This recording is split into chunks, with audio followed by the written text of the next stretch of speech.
അവിടെ ഈ money laundering തടയാൻ വേണ്ടിയിട്ട് എന്തെങ്കിലും ആക്ഷൻസോ റെഗുലേഷൻസോ റിക്വയർമെൻറ്റ്സോ എന്തെങ്കിലുമൊക്കെ ഉണ്ടോ?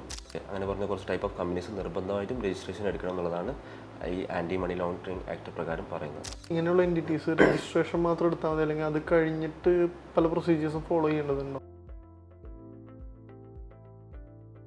ഇപ്പോൾ മണി ലോണ്ടറിങ് ഒരു വലിയ ഇഷ്യൂ ആണല്ലോ. നാട്ടിലാണെങ്കിൽ prevention of money laundering act ഉണ്ട്, അതേപോലെ ED ടേക്ക് ചെയ്യുന്ന ആക്ഷൻസ് ഉണ്ട്. UAE ബീയിങ് ഒരു ഗ്ലോബൽ മാർക്കറ്റാണ്. ഒരുപാട് ഇൻവെസ്റ്റേഴ്സും കാര്യങ്ങളും ഇൻവെസ്റ്റ്മെൻറ്റ് എമൗണ്ടൊക്കെ വരുന്നൊരു മാർക്കറ്റ് ആയതുകൊണ്ട് തന്നെ അവിടെ ഈ മണി ലോണ്ടറിങ് തടയാൻ വേണ്ടിയിട്ട് എന്തെങ്കിലും ആക്ഷൻസോ റെഗുലേഷൻസോ റിക്വയർമെൻറ്റ്സോ എന്തെങ്കിലുമൊക്കെ ഉണ്ടോ? അതെ, തീർച്ചയായിട്ടും UAE-ലും ഈ ഒരു ആൻറ്റി മണി ലോണ്ടറിങ് ആക്ട് എന്ന് പറഞ്ഞാൽ 2018 ഇംപ്ലിമെൻറ്റ് ചെയ്തിട്ടുണ്ട് ഓൾറെഡി.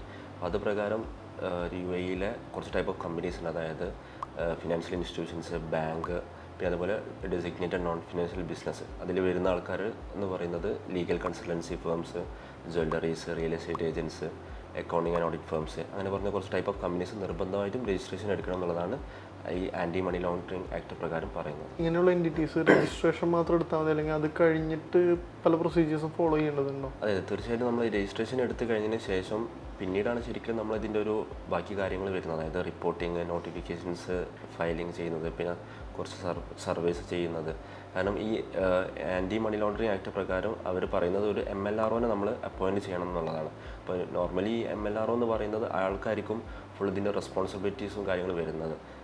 ഈ ഒരു കറക്റ്റ് റിപ്പോർട്ടിങ് കാര്യങ്ങൾ ചെയ്തിട്ടുണ്ടോ ഇല്ല എന്നുള്ള കാര്യങ്ങളൊക്കെ വരുന്നത് ഈ MLROൻ്റെ പേരിലായിരിക്കും ഉണ്ടാവാം. അപ്പോൾ നമ്മൾ ഈ MLRO ആയിട്ട് നമുക്ക് ഒന്നെങ്കിൽ നമ്മളെ കമ്പനിയിൽ ആരെങ്കിലും നമുക്ക് അപ്പോയിൻറ്റ് ചെയ്യാം, അല്ലെങ്കിൽ നമ്മൾ പുറത്തുള്ളൊരു തേർഡ് പാർട്ടി ടീമിനെ നമ്മൾ MLRO ആയിട്ട് നമുക്ക് അപ്പോയിൻറ്റ് ചെയ്യാനുള്ള ഒരു ഓപ്ഷനും കൂടെ ഉണ്ട്. അപ്പോൾ ഒരു എക്സ്പെർട്ട് അഡ്വൈസ് എടുത്തിട്ട് മുന്നോട്ട് പോകുന്നതായിരിക്കുമല്ലോ നല്ലത്? അതെ, ഒരു എക്സ്പെർട്ട് അഡ്വൈസ് എടുക്കുന്നതാണ് ഏറ്റവും ബെറ്റർ.